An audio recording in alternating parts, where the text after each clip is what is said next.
Good. We're in business, Rob. I'm gonna do an intro here. Good.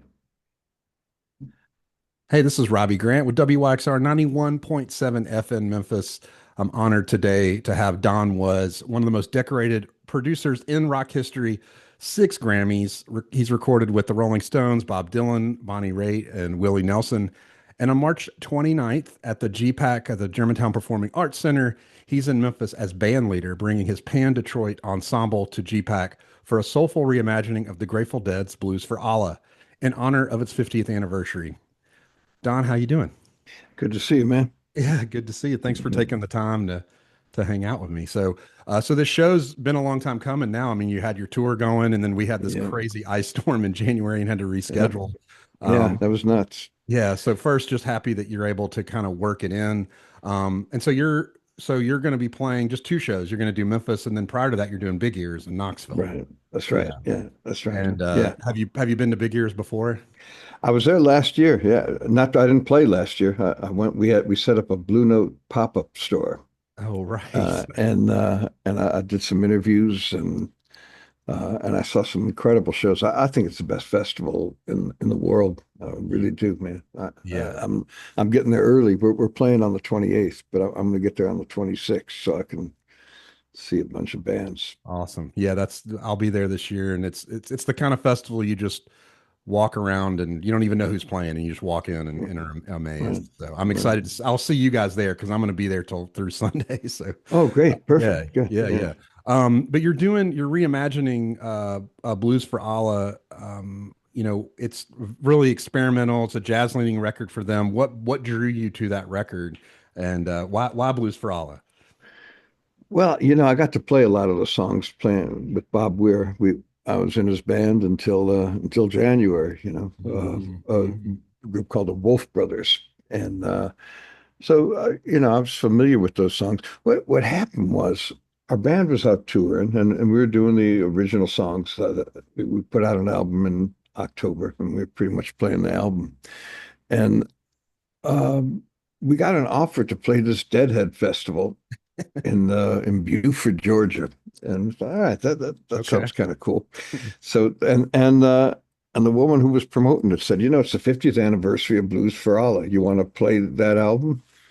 I thought, all right, that's a good challenge because in addition to songs that everybody knows, like The Music Never Stopped, uh, there's some pretty obscure stuff that you didn't hear them play very often, Yeah. Yeah. maybe once or twice ever.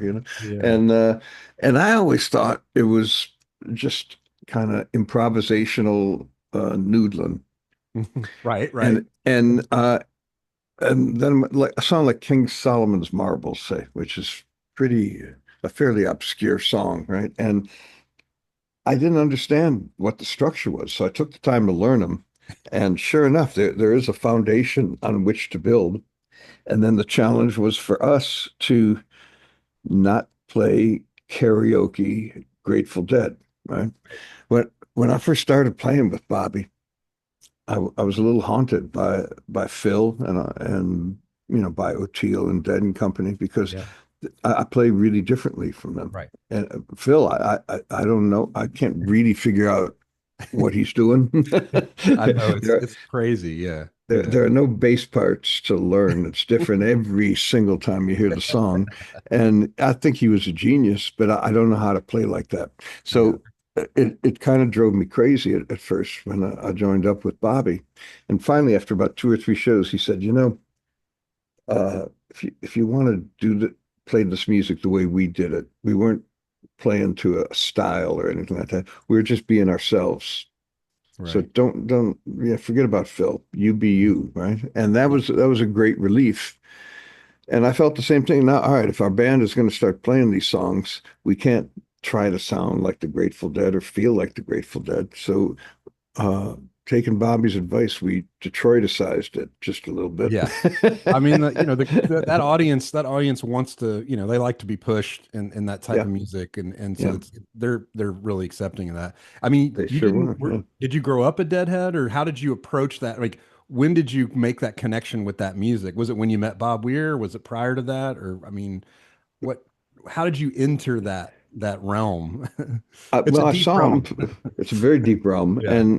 and even though I saw him in 1972 in Detroit at the Easttown Ballroom, and I was a jazz fan, so I Yeah. dug what they were doing. I thought, all Uh-huh. right, I get it. There's a structure, but they stretch out within that structure, and they do it differently every night, which is basically the same thing Miles Davis was doing, right? Hmm. Hmm. So I could relate, but I wasn't a deadhead, and truly, it wasn't really until Bobby started Wolf Brothers and I got on stage and started playing those songs that I realized how much fun they are to play. They just kind of roll off your fingers. They're beautifully written songs. But I could also see how the lyrics landed with the audience. You could see it and you could feel Hmm. it. Hmm. And the poetry of those songs uh, is well, it's just it's just impressionistic enough to resonate for everybody. Yeah. Everybody can find a way to hang their emotional lives on Yeah. on some line in some song, you know. Yeah. Yeah. And I could see that we'd play Ripple, say, like every 4 or 5 nights as the encore. Yeah. And I could tell you what I think that song's about and what it means to me, but I could see it meant different lines meant different things to different people, but you could see them all, you know, kind of crying and hugging each other. And it was kind of like going to church when you played Ripple.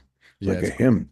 Yeah, they're quite Uh, a it's quite a community, and to see those people come together over the different bands and different offshoots is yeah, pretty amazing. Music is community, so they've built yeah. just really an amazing community, and yeah.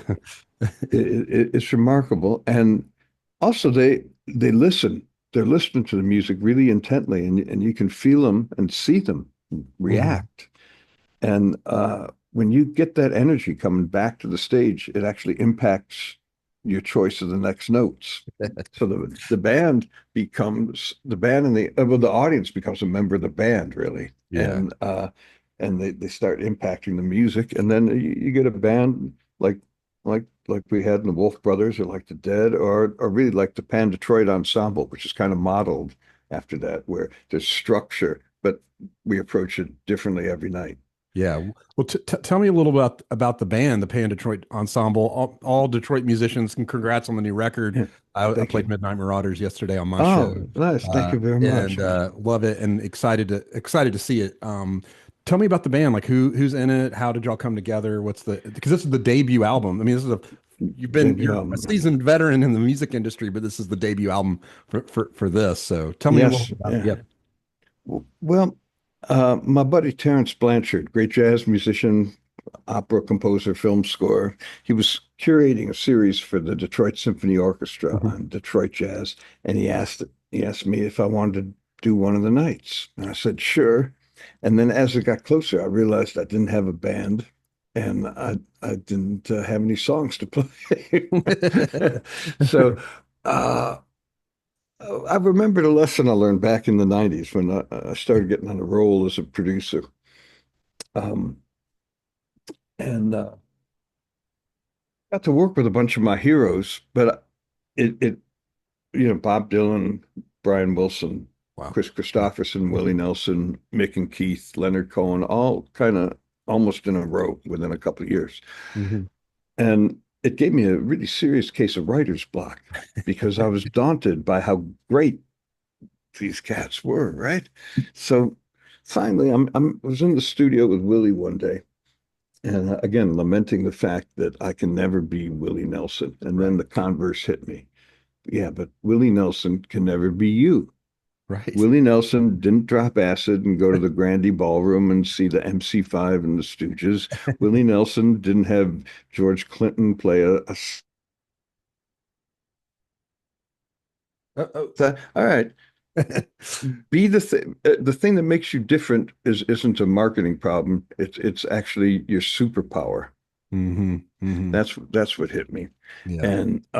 And so I always told artists I was working with or artists who are on Blue Note, that you have to accentuate the thing that makes you stand out.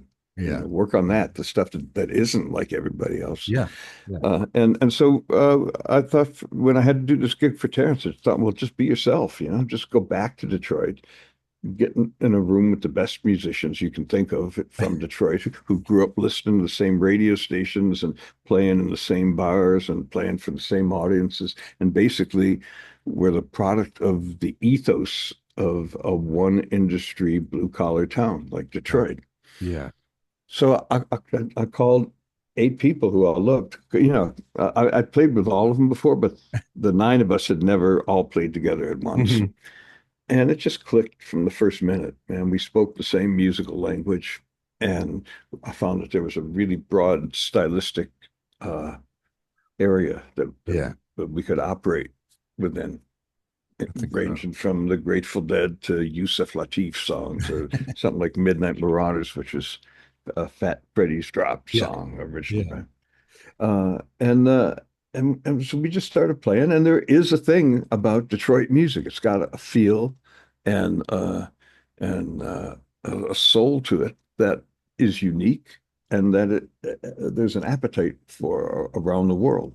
Yeah.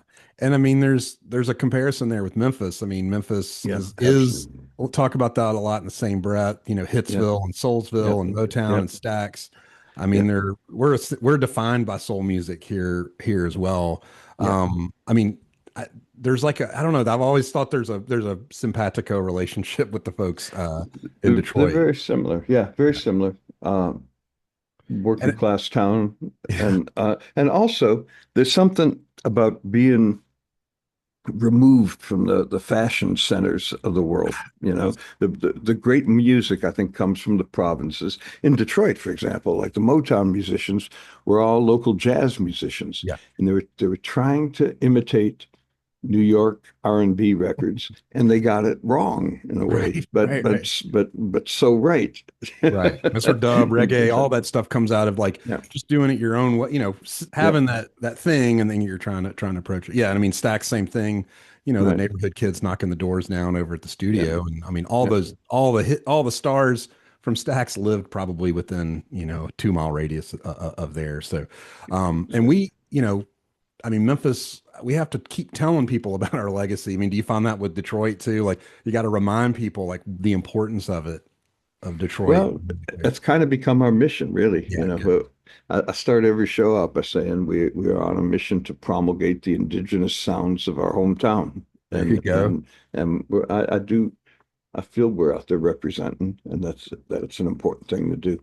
Heck yeah. I mean, that's basically the mission here at WYXR. It's like Yeah, right, exactly. Yeah, uplift the legacy musicians that have been overlooked and then yeah, amplify the new musicians too, but yeah, bringing those people together. So yeah. So yeah. that's I love hearing that. So We're barking um up the same tree, Robbie. yeah, heck. And you I mean you just kind of hinted at it, but you're a DJ. I mean, you do a lot Yeah, of stuff. What tell us about your radio? You've got two radio shows that you I do. have 2 radio shows I'm doing. Yeah. I do a live radio show on the Detroit NPR station with a kind of legendary Detroit DJ named Ann DeLisi. Cool. And we go live every Friday night. And it's yeah, WDET is the station. And Nice. it's like playing a gig. Yeah. I really love live radio, and I think the people who are listening to the show stay with us for the full Yeah. 2 hours. So you plan a set the same way you plan a show, and I can actually feel people listening. Once I settle in, at first it's just like a stage show. You get a rush of adrenaline, takes about 10, 15 minutes to settle, and Yeah. then you're grooving. And when I'm grooving, I can feel people listening. Yeah, because it's a passive audience. They can't hit the like button. They can't Yeah, share, and it yeah, is really just kind of like you got to feel the vibrations. I would yeah, totally agree. And yeah, my 2 hour radio show I do Wednesdays on the afternoon is like my favorite time of the week. It's yeah, incredible. yeah. So uh, And it's a lot of work yeah, to plan it out and really to come up with something of consequence to say about each song, hmm, besides, what its chart position was or the year it came out or whatever. You yeah, had, uh, it takes about It's like having a term paper due every Thursday. Yeah. And I do it with a buddy as well. So at least Yeah, like we split the work. So it's not yeah, like I don't have to do all the work. I cheat off him sometimes and vice very versa. good. That's good to know. All right, I may try that. Well, I really appreciate you chatting with me. And we've got, as a reminder, Don Was and the Pan-Detroit Ensemble is going to be March 29th at the Germantown Performing Arts Center at 7:30 p.m. It's a reschedule from January. I think there's maybe a few tickets left. I know it was close to selling out or sold out in Yeah, January. So yeah. I would get your tickets now. And you're doing a reimagining of the Grateful Dead's Blues for Allah. Yeah, that's what we play the album in the middle of our set. We play longer. The album takes about 55 minutes to get Yeah. to. We'll play for an hour and a half, 2 hours, But Killer. in the middle of the set, we play the album in order in its entirety. Yeah, Killer, killer. yeah. Well, you got to promise me next time you roll through Memphis, you'll come guest DJ with me or Oh, I'd something. love to, man. Love to. Yeah, it's a Cool, deal. cool. Good. Well, Thank you. great talking to you, and I'll see you in Knoxville too at Big Looking Ears. forward to it. Yeah, All right, good. cool. Thanks, Come Don. say hi, man. Okay, Adios, see you, man. man. Bye. Take care. See you. Yeah. Bye bye.